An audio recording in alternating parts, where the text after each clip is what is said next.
All right, let's do section 9.2, page 454, number 21, which reads, identify the indeterminate form and evaluate the limit using L'Hopital's rule.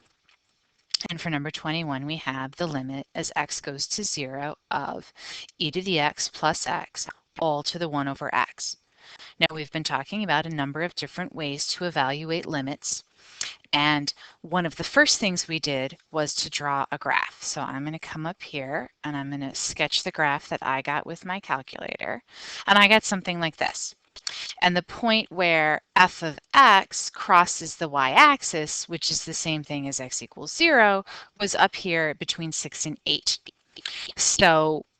And I can also tell that whether I'm coming from the left or the right, it looks like I'm approaching the same point and there's no discontinuity. So I'm pretty sure that I won't have to separate this into a right-handed and a left-handed limit. So that was the first thing to do.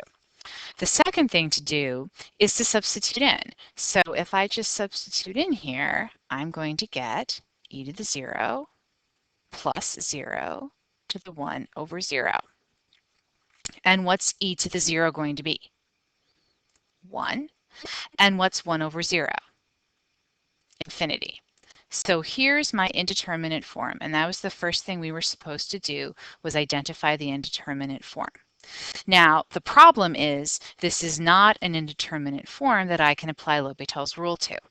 And we can't stop when we have an indeterminate form.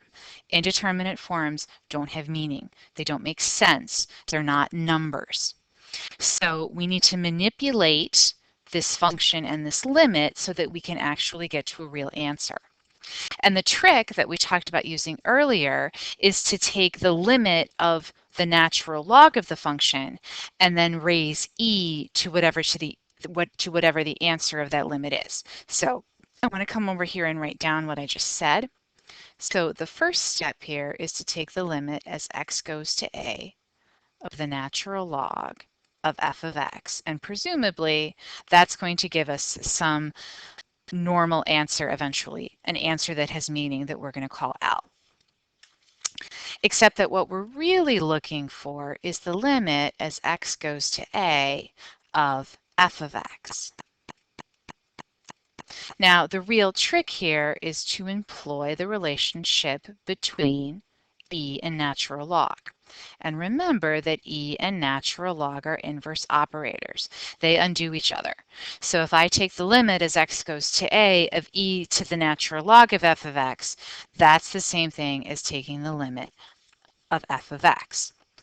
So I can further write this as e to the limit as x goes to a of the natural log of f of x.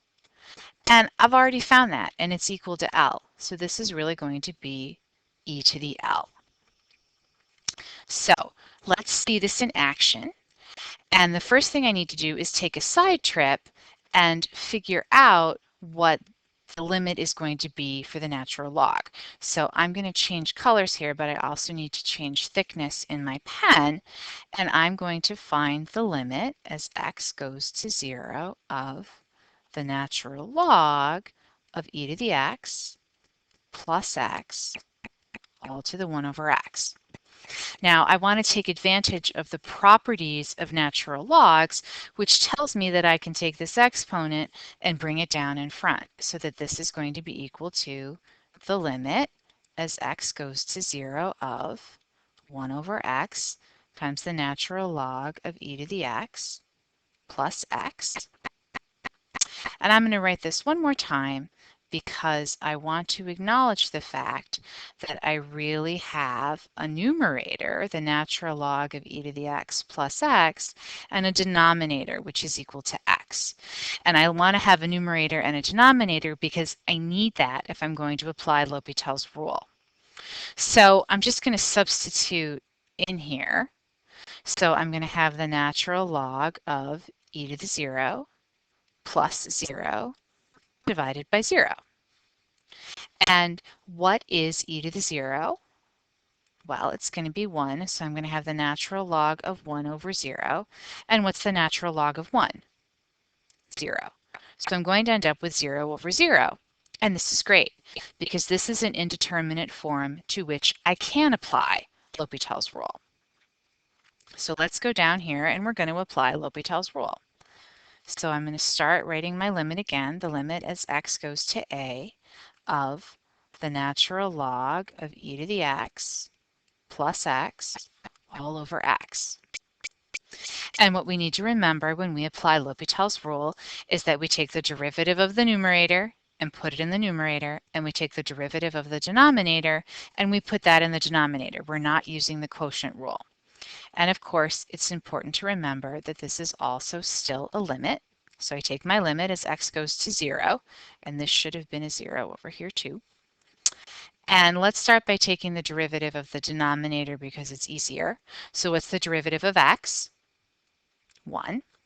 And when we take the derivative of this natural log up here, whenever I take a derivative of a natural log, I start by writing 1 over whatever I'm taking the natural log of. So that's 1 over e to the x plus x. And then I have to multiply it by whatever the derivative of what I'm taking the natural log of is. So that's going to be e to the x plus 1. And I'm just going to write this in terms of a numerator and a denominator again. So I have the limit as x goes to 0 of e to the x plus 1 divided by e to the x plus x. And I'm going to try substituting in and see what I get. So I'm going to have e to the 0 plus 1 divided by e to the 0 plus 0. And what's e to the 0 going to be? It's still 1, so I've got 1 plus 1 over 1. And what's that going to be equal to? 2. So you have to remember that we're not done. This is just the limit of the log of f of x. So I'm going to switch back to purple here, but I need to switch back to my thickness. And what I'm really taking here is the limit as x goes to 0 of e to the x plus x to the 1 over x. But to do that, I'm going to take the limit as x goes to 0 of e to the natural log of e to the x plus x to the 1 over x. And that's really going to be equal to e to the limit as x goes to 0 of the natural log of e to the x plus x to the 1 over x. But I've already figured out what this limit is. So it's going to be e squared because I've determined what that limit is. So I've got e squared. If you put e squared into your calculator, you find that the answer is something like 7.38, and that agrees with what my graph was in the first place.